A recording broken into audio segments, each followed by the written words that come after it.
Hi, in this short lecture, we will discuss linguistic analysis of poetry.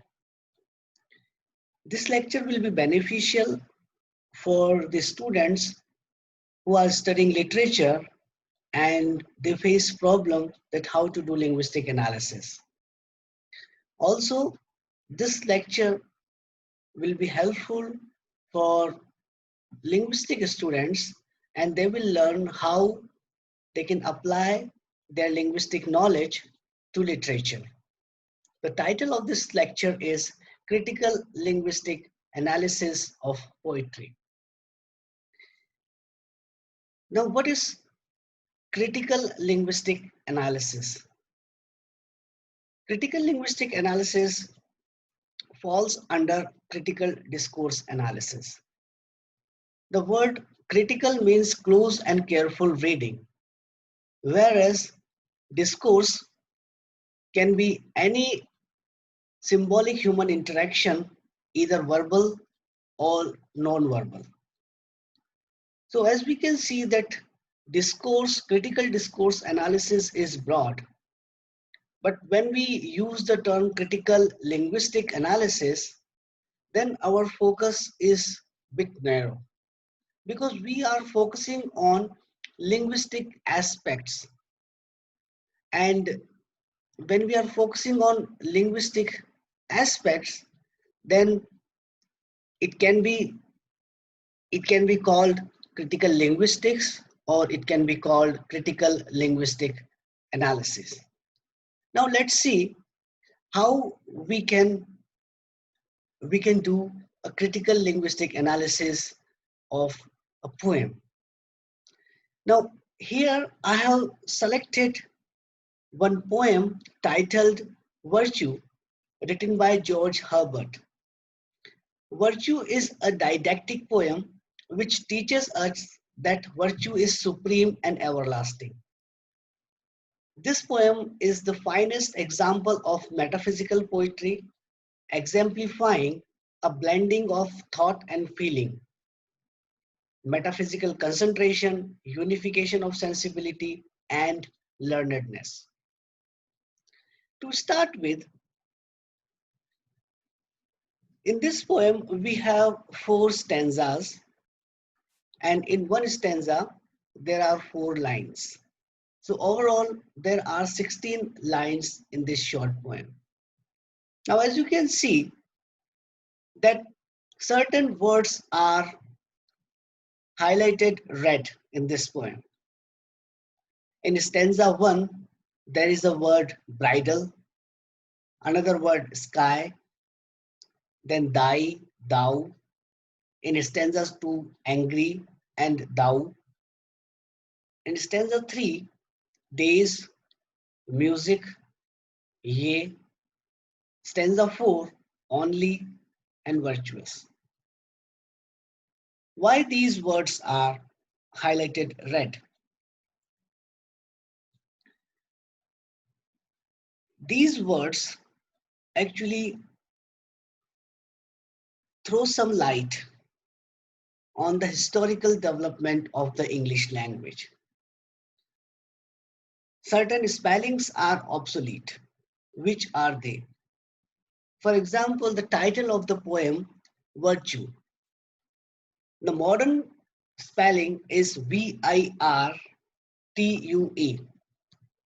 But here, in place of I, we have the letter E. Then the word bridal, and we have double L. So one extra consonant we have here. Then the spelling of sky is S-K-I-E and the modern spelling is S-K-Y. So again, obsolete spelling. And similarly, angry, the spelling is A-N-G-R-I-E. So this is again an example of obsolete spelling. Now we use Y in place of I and E. Then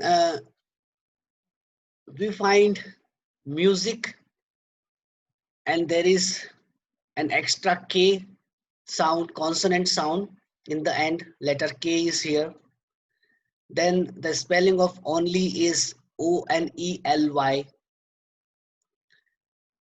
At the same time, we find that there are many archaic words. Thou, which means you, thy, which means your,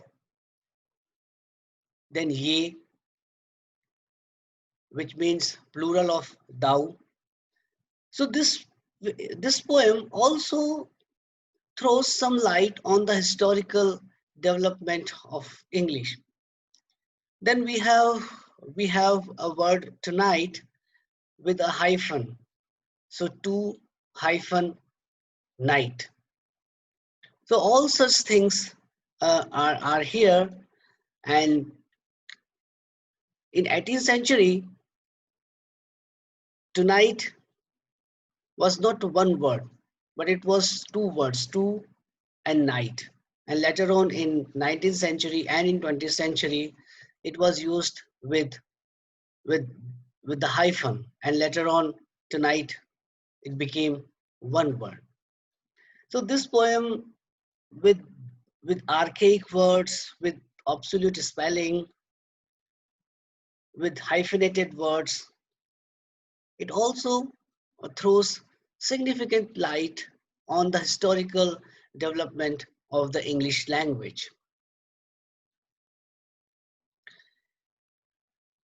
Now to start with the critical linguistic analysis, and as I said already, that the meaning of the word critical is close and careful reading. And since the linguistic aspects are highlighted in critical linguistic analysis, we will we will see first the meter and the rhyme scheme. The stanza 1, sweet day, so cool, so calm, so bright, the bridal of the earth and sky, the dew shall weep thy fall tonight, for thou must die. Now, as you can see, the poem starts with sweet day. When we mark meter, we we categorize functional words and we categorize the content words. Mostly content words are stressed and functional words remain unstressed. What are content words? Adjective, adverb, noun, pronoun, verb are content words. So wherever these words occur in a poem, they remain stressed. And the poem starts with sweet day. Sweet, an adjective, day is noun. Both are content word, both are stressed. So in this foot, both are stressed. Both syllables are stressed. Sweet is stressed and day is stressed. So this is an example of spondy. When in a foot, both syllables are stressed. Now the next two words, so cool. So an adverb we have, cool, an adjective. So cool, so calm, so bright. So here an adverb is intensifying adjective. An adjective is marked. So again we have starting with spondy and we have this iamb. unstressed, stressed, unstressed, stressed, unstressed, stressed. Then the second line, the bridle of the earth and sky. Bridle is a bisyllabic word. It has two syllables. That means it is again divided. So the bridle of the earth and sky. So again we have this iambic, and the meter is because we have four feet in a line, so it is tetrameters. Then the next line, the dew shall weep thy fall tonight. Again we have this iambic tetrameter. And the last line of stanza 1, for thou must die. Here again we have iamb, but we have only 2 feet, so diameter. So this is the first step towards critical linguistic analysis. We need to first of all find out the organization of each foot, whether it is iamb, whether it is spondy, whether it is trochee. So now let's see. We found that in stanza 1 we have one example of a spondy when both the syllables in a foot are stressed, and in the rest of the words that are there in stanza 1 we have this iamb. Then we will see whether we have any example of trochee in this poem. Yes, we have one example of trochee. So trochee is just opposite to iamb. In iamb we have unstressed, stressed, and in trochee we have stressed and unstressed. So we have a word like angry in stanza 2. Sweet rose whose hue angry and brave. So angry is a bisyllabic word, and the first syllable is stressed and the second syllable is unstressed. So here we have an example of trochee. Then the first foot in the second line, bids the rash gazer wipe his eye, bids the. So here again we have an example of trochee. Then we can also see, is there any other pattern we have in this poem? But we find that mostly in this poem we have iamb, spondy, and trochee. And if we try to find out the majority is of iamb.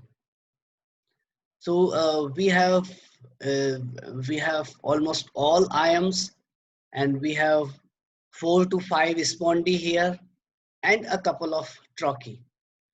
And when it comes to marking the meter, we find that the last line of each stanza is marked diameter because there are only 2 feet.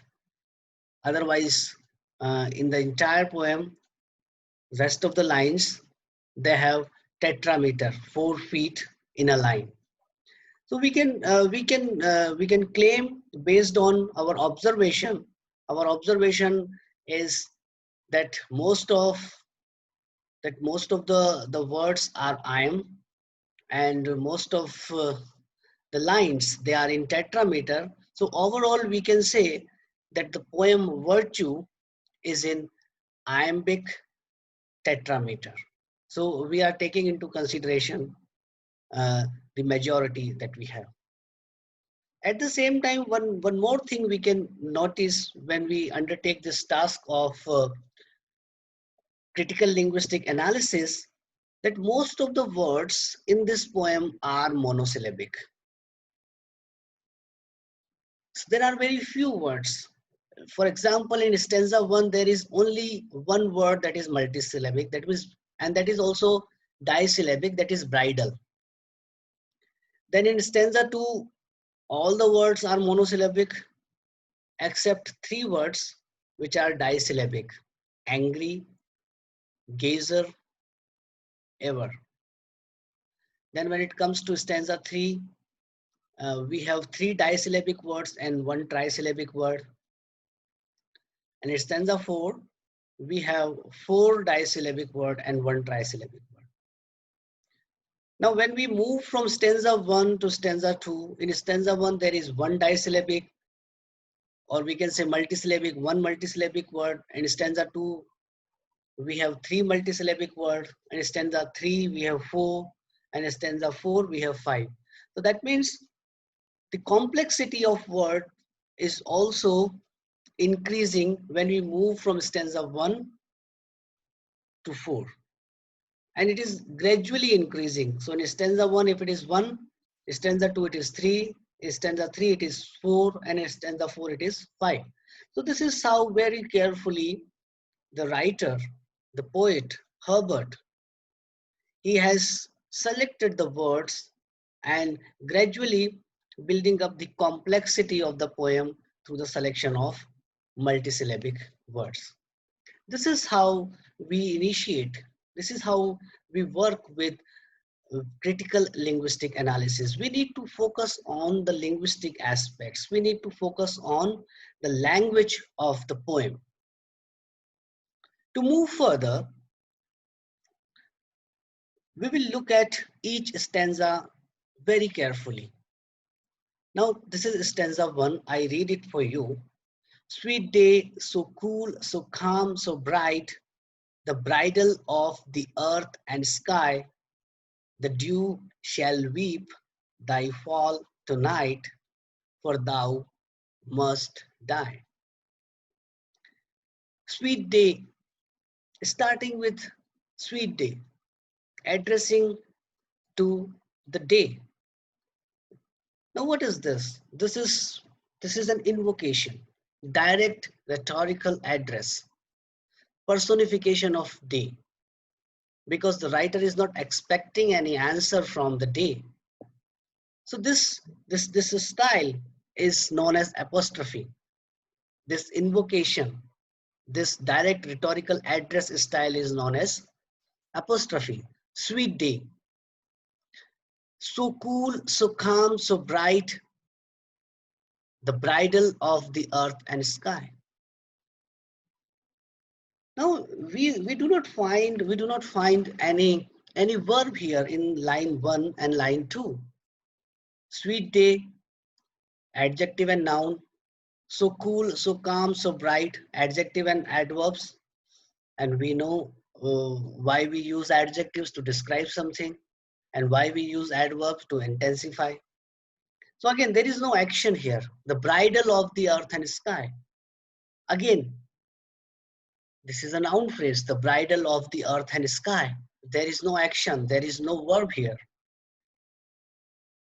But this entire noun phrase is functioning as an appositive. It's saying something about the previous noun phrase. That what is sweet day actually? Sweet day, and what type of sweet day? So cool, so calm, so bright. And what is actually this sweet day? The bridal of the earth and sky. So you have a conjunction. You have a conjunction of earth and sky, and the product is a sweet day. This is how we can describe. But at the same time, you will find lot of sibilance in the starting line. Sweet day, so cool, so calm, so bright. Now sibilance is a special consonant. S, Z, Sh, J. These are known as sibilant. And what is the characteristic of a sibilant sound? That we have a hissing sound. So we have a hissing sound. We have a hissing sound, and that is an important function of sibilant. What is this function? Sibilant sound creates relaxed and melancholic tone. So the starting is very relaxed, very melancholic. Sweet days, so cool, so calm, so bright. This is basically the starting. Then the third line, the dew shall weep thy fall tonight, for thou must die. The dew shall weep, thy, archaic word. We have discussed thy is an archaic word, and meaning is you fall, you fall tonight. Now, you is an anaphor. Anaphor is in search for its meaning, and it gets its meaning from an antecedent. So what is the antecedent we have for the word thy? Day. Day is the antecedent. That means you fall tonight. The day will fall eventually, and it will be a night. And because of this particular reason, dew shall weep. Dew shall weep because day will fall and it will become dark. The day will become night. And the last line, for thou must die. So it's like an imperative command that all must die. You must die. For you must die. Now, when we take into consideration the context of this poem, that means we have seen the personification of the day, sweet day. So again, a personification that you must die, that the day will end eventually. At the same time, if we look at this poem from a literary point of view, then, and particularly from the point of view of Christianity, then fall. This also this fall is an allusion for humankind's fall through the original sin. We know the story of Adam and Eve, and Eve, how Eve enticed Adam to eat an apple, and that resulted into their fall from the Garden of Eden. Fine. So this is actually again an illusion that you shall weep thy fall tonight. So this mortality, uh, this mortality is like a curse for each human being, that whosoever is born must die. This is also an illusion that we have. So this is how we have closely seen through a critical linguistic lens this first stanza. Let's move further. Stanza 2. I am reading it for you.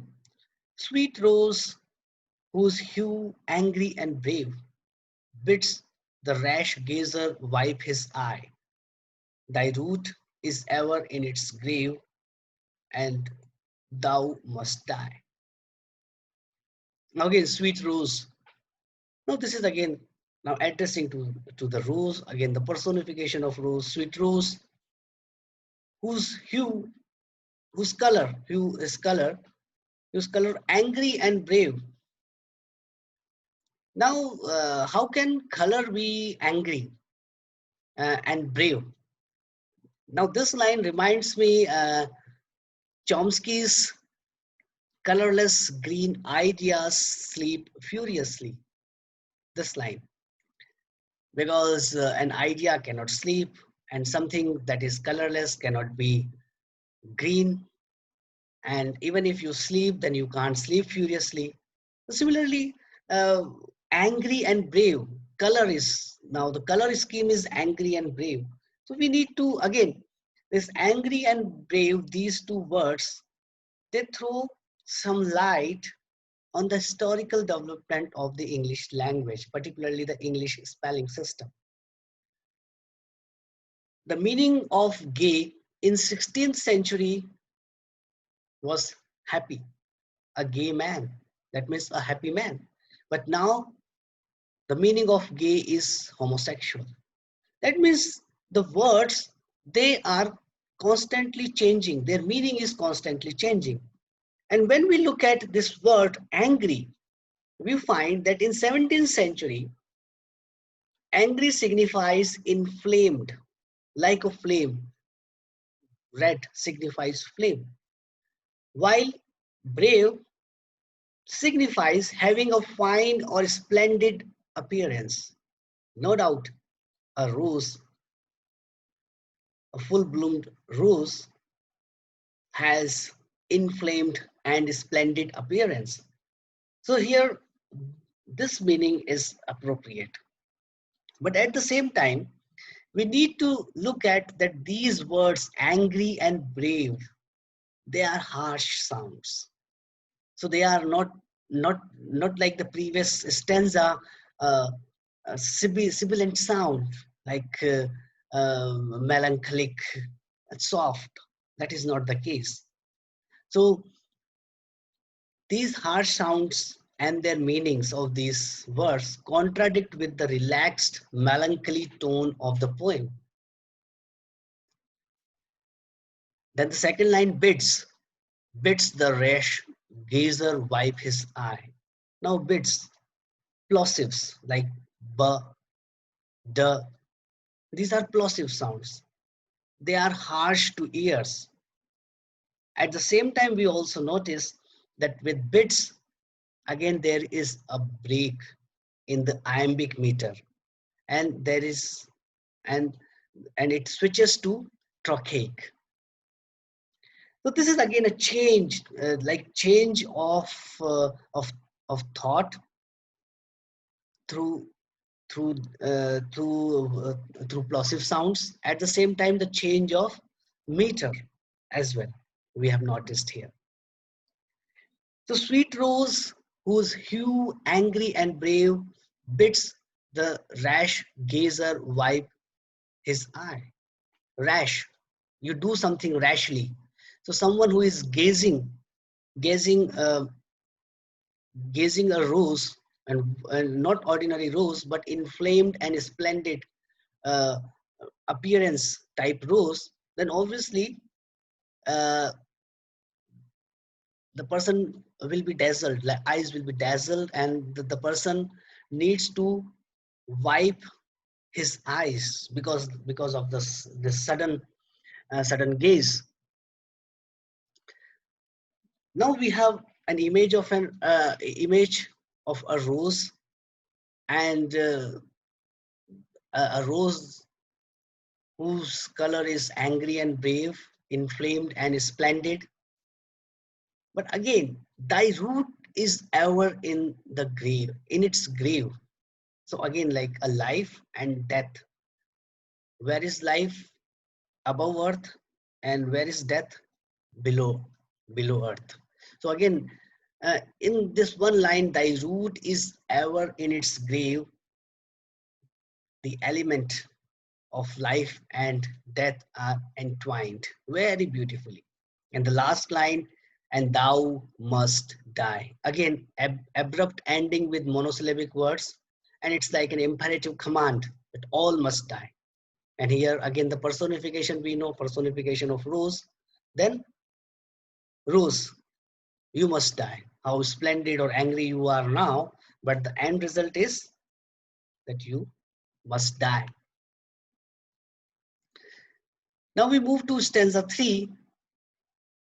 I read it for you. Sweet spring, full of sweet days and roses. A box where sweets compacted lie. My music shows you have your closes, and all must die. Now again, the personification of a spring, sweet spring. Now, and what type of spring? Full of sweet days and roses. Now, this comparison is quite peculiar that in sweet we have sweet spring, and in sweet spring we have sweet days. Okay, because we know like spring is a season, and season is more of many days, many days, many months. So it's like full of sweet days. It's like qualified, but full of sweet days and roses. Now to put these two nouns with one conjunction is quite peculiar. Like, had it been full of sweet days and weeks, then we would not have any problem. But here sweet days and roses, and so this is the combination of sweet spring that we have. And a box, so like sweet days and roses, they are in a box. So where sweets compacted lie, so that means like we have one box, and in one box we have different types of sweets. They are lying closely together, near to each other.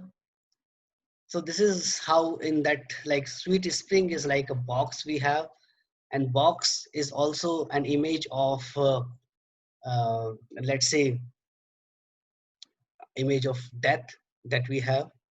uh,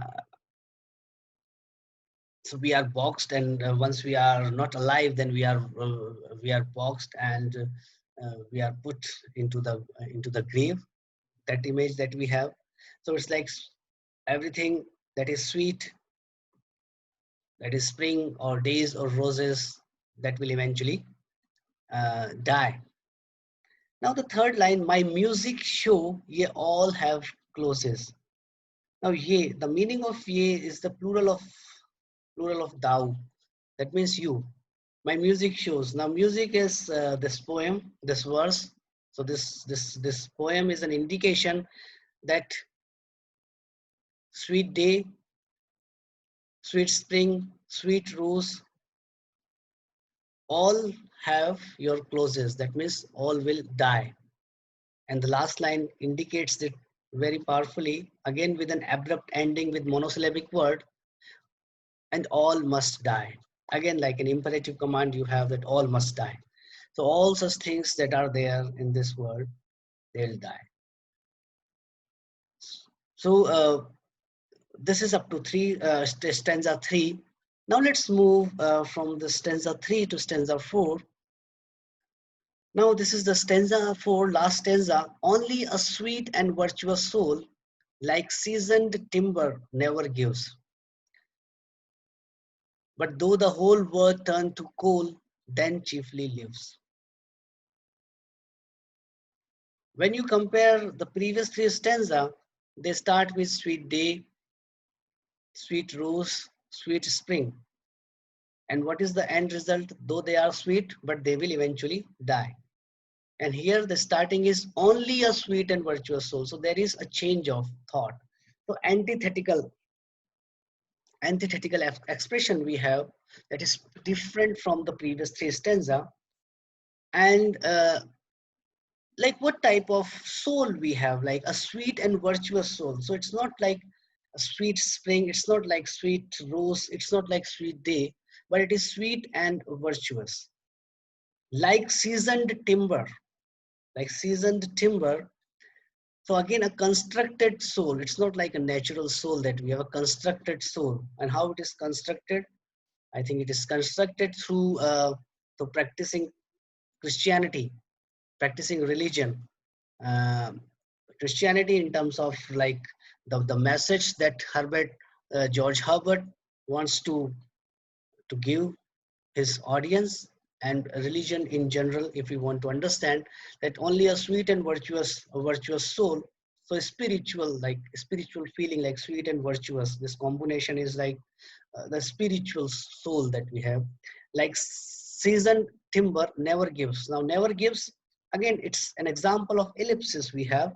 The full meaning is never gives way to death, instead ever enduring, always living. Then, but though the whole world turn to coal, this entire world will turn to coal, then only a sweet and virtuous soul will live.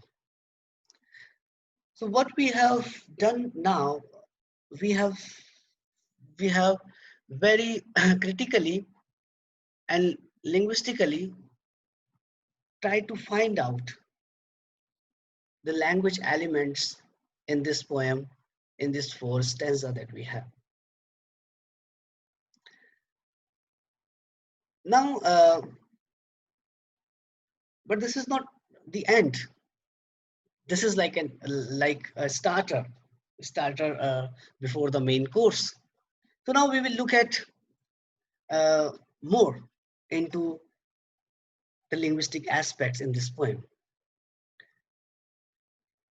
There are four stanzas in this poem, and in these four stanzas, the word sweet is repeated. And how many times it is repeated? Not once, not twice, but it is repeated 6 times. One time in stanza 1, one time in stanza 2, 3 times in stanza 3, and 1 in stanza 4. Sweet is an adjective, but it has more than one meaning. So one meaning is related to the character of someone or something, and one meaning is associated with thoughts and emotions. So when I say sweet day, I want to say that a day that makes me feel pleased or happy or satisfied. When I say sweet rose, when I say sweet spring or sweet days and roses, my emotions and thoughts are associated in a way that they make me feel pleased, happy, and satisfied. But when it is sweet and virtuous soul, now this is not related to thought and emotion, but this is related to the character of a soul. And what is the meaning? The meaning of sweet here is something that is kind, a kind soul, gentle soul, friendly soul. So the meaning of sweet is kind, gentle, and friendly in character. That is the character of the soul.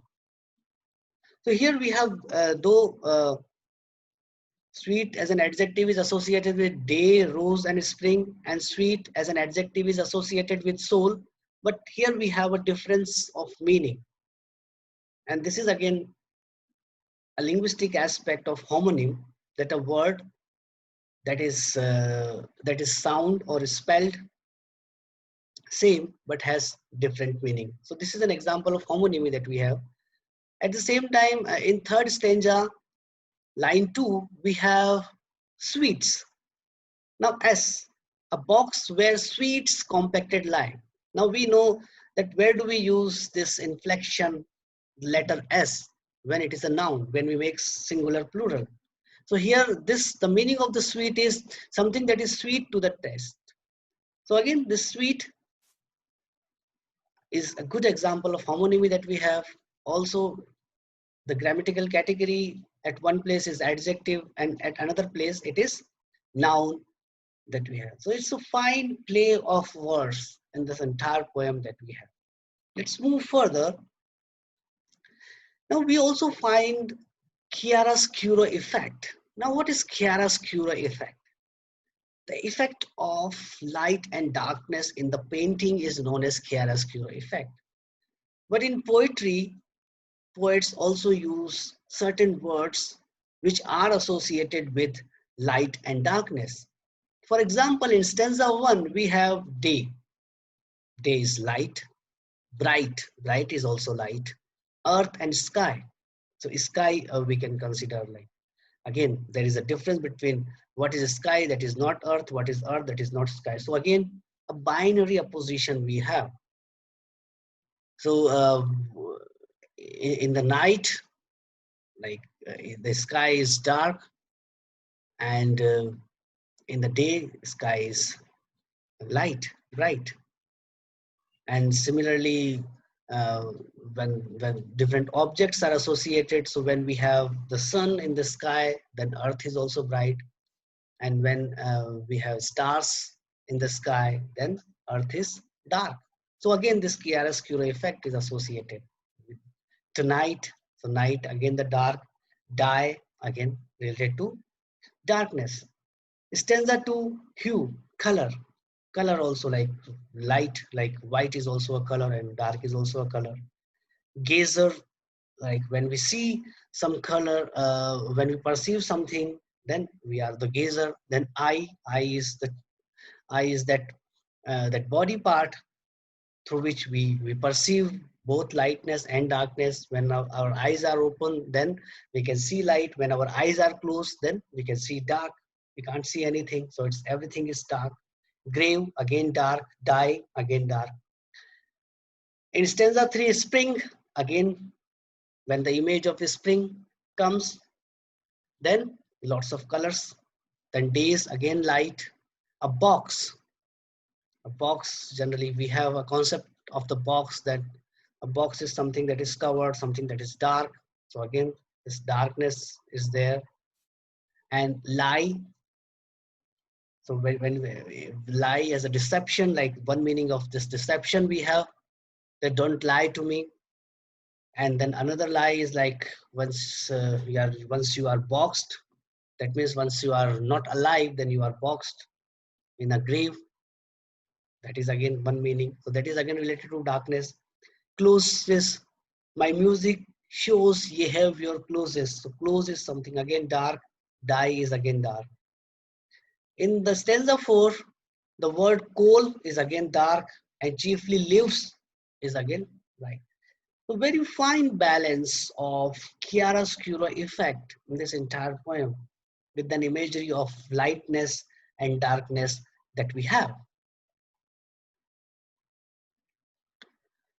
Then